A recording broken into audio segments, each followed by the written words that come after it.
안녕하세요. 복잡하고 어려운 세금 라운지에서처럼 편안하게 풀어드리는 도담 텍스 라운지의 김정환 세무사입니다. 저는 신한은행 본사에서 이 고액자산가들을 상대로 단연간 컨설팅을 하다가 나와서 개업한 15년차 세무사입니다.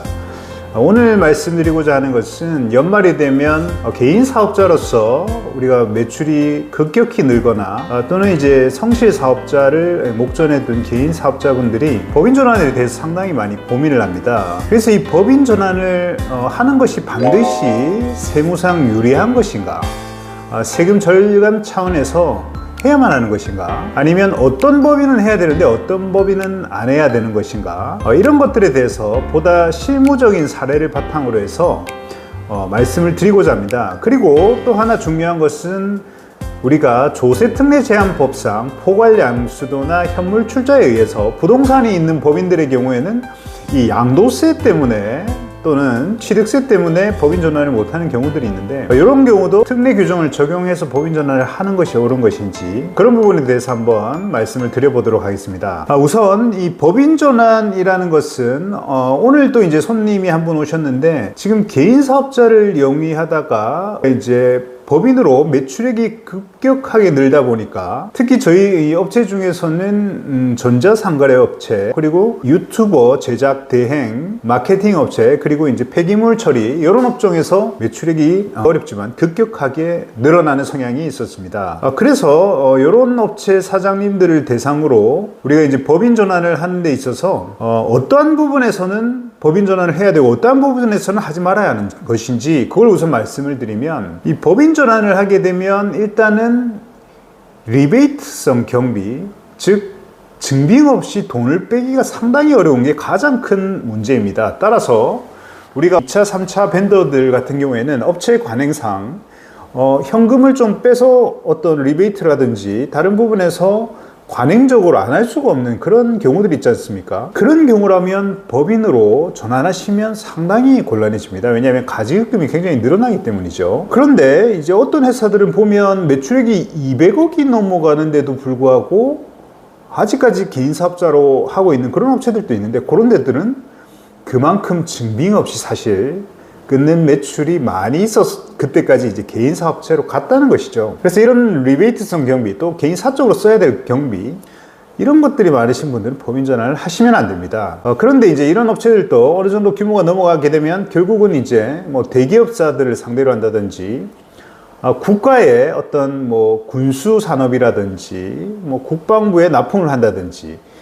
그런 업체들 큰 업체들을 상대로 우리가 거래 관계를 하게 되면 법인을 요구하는 데가 굉장히 많습니다. 따라서 그런 업체들은 이제 법인으로 전환을 하셔야 되고요. 이 법인으로 우리가 전환을 하는 데 있어서 법인으로 전환을 하게 되면 아무래도 이 개인 사업자 쪽의 이 업력을 조금 정리하는 효과도 있습니다. 따라서 과거에 이제 찝찝한 부분이 있으면 아무래도 이제 법인으로 전환을 해서 그런 업력을 좀 씻어버리는 그런 효과도 있습니다.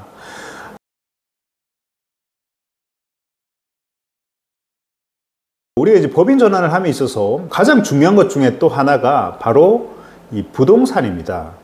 우리가 이제 부동산이 있는 법인은 개인에서 법인을 전환하는 데 있어서 해당 부동산에 대한 양도소득세가 발생합니다. 따라서 오래전에 우리가 우리 회사 사옥으로 쓰고 있던 부동산을 법인으로 넘기려면 법인과 개인은 내 건데 이렇게 생각하시면 안 되고 별도로 보셔야 됩니다. 그럴 경우에 법인에게 우리가 개인이 부동산을 넘길 때의 양도소득세 때문에 법인 전환을 시켜주지 않는다면 사실 투명하게 회계 처리를 하고 좀 더 커지면 공인회계사에 감사도 받고 하는 보다 더 우리가 성실하게 기장을 하는 법인을 장려하지 못하는 상황이 나오기 때문에 우리가 특정한 요건을 갖추면 양도소득세를 2월 과세해 줍니다. 이 2월 과세라는 것은 지금 개인의 법인으로 넘길 때 발생하는 양도소득세를 해당 법인이 나중에 사업을 하다가 타인에게 넘길 때 그때의 이 양도소득세를 법인세로 낼 수 있게 해준다는 것이죠. 그래서 해당하는 부분을 그림으로 보면 다음과 같습니다. 따라서 이럴 경우에는 우리가 개인 단계에서 발생했던 양도소득을 법인으로 낼 수 있게 2월 미뤄준다 이렇게 이해하시면 됩니다. 그래서 이런 이율 과세는 특정한 요건인데 가장 쉽게 이해하시는 것은 연속성을 보면 됩니다.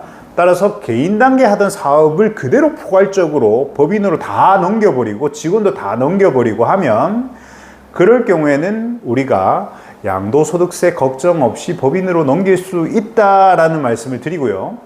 근데 이제 요거는 크게 보면 포괄 양수도에 의한 법인 전환과 현물 출자에 의한 법인 전환인데 디테일한 내용은 저희 세무사한테 맡기셔서 처리를 하면 되는데 이게 이제 조세특례제한법 32조에 규정되어 있는 이 두 가지 차이점은 바로 돈이 있느냐 없느냐입니다.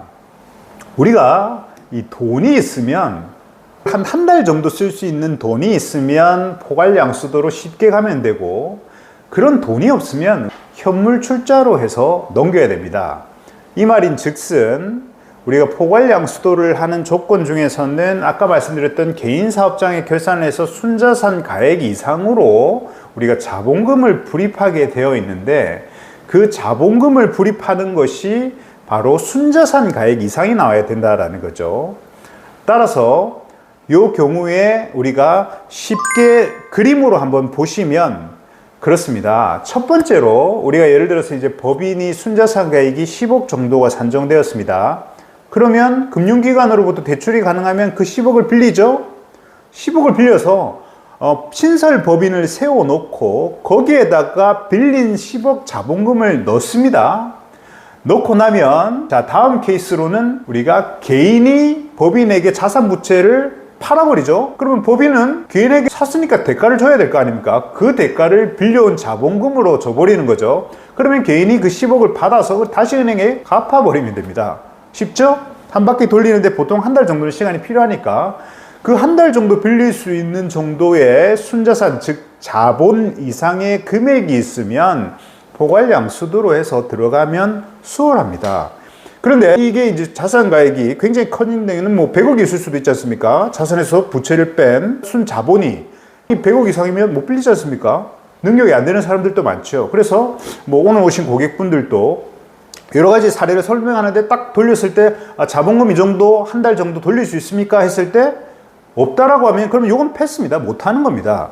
그렇게 되면 우리가 이제 돈이 없을 때는 현물 출자라고 해서 현물 출자라는 것은 내 자산 부채를 넘기는 대신에 현물로 넘겨서 출자, 이게 주식을 받는다는 겁니다. 돈을 안 받고 돈 대신에 우리가 법인의 주식으로 받아온다. 그러면 돈은 안 넣어도 되지 않습니까? 그런데 우리가 상법상 자본 충실화의 원칙이 굉장히 중요한 규정입니다. 자본금이 껍데기여버리면 회사는 굉장히 잘못되었다. 여러 가지 문제가 발생하겠죠. 따라서 상법에서는 이 자본 충실의 원칙을 엄격하게 보는데 그러기 위해서는 우리가 공인회계사의 감사도 받아야 되고 감정평가도 받아야 되고 또 제일 중요한 것은 법원에다가 이게 자본금이 실질적으로 맞습니다라는 것을 인가를 받아야 되는데 이런 제반 사항들이 굉장히 복잡하고 수수료도 많이 듭니다. 그래서 현물 출자는 잘 안 하죠. 일반적으로 이제 낮은 곳은. 근데 부동산의 가격이 너무 크면 수수료나 이런 걸 들더라도 현물 출자로 법인을 넘기셔야 된다라는 거죠. 따라서 우리가 이제 법인 전환을 할지 말지에 대한 케이스를 산정함에 있어서 아까 말씀드린 대로 첫 번째 리베이트 비용이 너무 많이 나가고 사적 경비가 너무 많이 나가다 이런 법인 하시면 안 되고, 그리고 두 번째 결국 이 법인은 이 법인세율만 보면 9%, 19%에서 싸잖아요. 그런데 개인은 딱 봤을 때는 45%까지 가니까 한계세율이 굉장히 높아서 법인이 유리한 것처럼 보이나 법인이 해당 돈을 빼는 데 있어서는 급여나 배당이지 않습니까? 급여로 가면 또 똑같이 개인소득세입니다.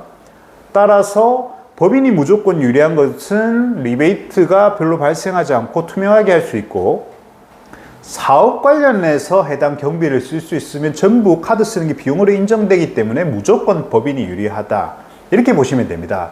그리고 부동산이 있는 경우에는 조세특례 제한법상 우리가 정부에서 법인 전환을 쉽게 할 수 있도록 특례를 주고 있는데 그 중에서 한 바퀴 돌릴 수 있는 돈이 있으면 포괄 양수도가 엄청 수월하고, 돈이 없으면 현물 출자해야 되는데 대신 법원에다가 우리가 검사도 받아야 되고 수수료가 전문직한테 많이 내야 되니까 굉장히 불편하다. 이렇게 이해하시면 됩니다. 자, 끝으로 제가 이제 신한은행에서 많이 근무를 하다 보면 처음에는 이 사장님들이 내 부동산까지 법인에 다 넣기 아까워. 나는 법인도 못 빼니까 그냥 임대사업자로 해가지고 법인에 이 부동산을 넣지 않고 개인이 가지고 있고, 자, 요런 구조입니다. 자, 요런 구조로 해서 개인이 부동산을 가지고 있고 법인으로부터 임대 수익을 받아서 사업을 할래, 이런 경우들이 굉장히 많습니다. 이렇게 하면 좋지 않습니까? 우리가 일석이조죠. 법인 돈도 빼오고 또 법인도 새로 만들고. 그런데 이게 나중에 문제가 생깁니다. 처음에는 괜찮아요, 사업을 하다가. 근데 사업을 하다 보면 우리가 사업을 확장할 마음으로 법인을 우리가 만들었지 않습니까?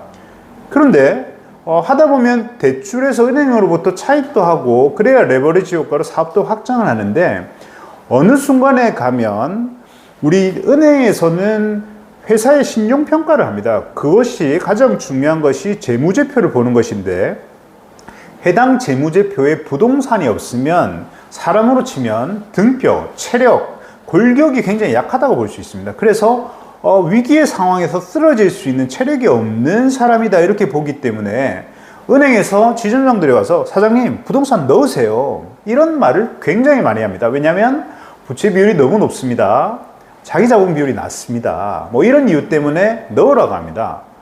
그런데 그 상황에 갔을 때는 어떤 경우가 발생하냐면, 우리가 개인 사업장이 가지고 있는 부동산을 법인에 넣는데, 이때도 그러면 이월과세를 받을 수 있겠지라고 생각할 수 있는데, 우리가 법인과 법인 간의 결합은 합병이라는 표현을 쓰고, 개인과 법인 간의 결합은 중소기업 간 통합이라는 표현을 씁니다. 그런데 이 중소기업 간 통합에서 개인에서 법인으로 합칠 때는 특이한 것이 업종의 동일성을 유지할 때만 우리가 이월과세의 특례를 제공합니다. 그런데 어떻습니까? 개인 사업자는 지금 임대사업인데 법인에게 넣어버리면, 제조업이나 다른 도매업을 한다고 칩시다. 그러면 임대를 주는 것이 자가사용인 제조업이 되어버리기 때문에 업종의 동일성을 유지할 수가 없습니다. 그러면 이때는 양도세를 내고 법인에 넣을 수밖에 없는 상황이 나오는 거죠. 물론 이런 경우에도 역합병을 이용해서 할 수 있는 아주 난이도 있는 방법이 있긴 하나 일반적으로는 어렵습니다. 따라서 우리가 소탐대실을 하시지 마시고요. 만약에 법인으로 정말 사업을 확장할 것 같으면 처음부터 법인의 부동산을 넣어서 크게 갈지, 아니면 어느 정도 하다가 내가 엑시트 하겠다 마음먹으면 처음부터 빼고 갈지, 이런 것들은 먼 미래에 어느 정도의 회사를 성장시킬 것인가, 이런 미래에 대한 해안을 접목시켜서 법인 전환에 대한 의사결정을 하셔야 된다라는 말씀을 드리겠습니다. 그래서 오늘은 법인 전환 중에서 우리 대표님들께서 아셔야 되는 어떤 것이 장점이고 어떤 것이 단점이고 어떠한 안목을 가지고 법인 전환을 해야 될지를 우리가 결정하셔야 된다는 말씀을 드리고, 법인 전환은 보통은 이 연말이 되면 많이 의사결정을 하지만, 이제 업체에 대한 세금계산서 발급을 법인에 대한 신설법인을 통보하고 해야 되고, 그런 기존 거래 관계, 그리고 이월과세 신청, 이런 것 때문에 너무 급하게 하다가는 사고가 날 수도 있습니다. 따라서 꼭 12월 말 1월 1일자로 전환이 안 되어도 우리가 3월 31일 부가세 예정신고 끝나고 그때 4월 1일자로도 전환을 할 수 있고, 6월 말 가서도 전환을 할 수 있고, 기중에 언제든지 할 수는 있다. 하지만 너무 성급하게 하지 마시고 회사의 미래에 대한 우리가 해안과 목적에 맞게 신중하게 결정하셔서 법인 전환을 하시기를 바라는 마음으로 오늘의 강의는 여기서 마치겠습니다. 이상 도담 텍스 라운지의 김정환 세무사였습니다. 감사합니다.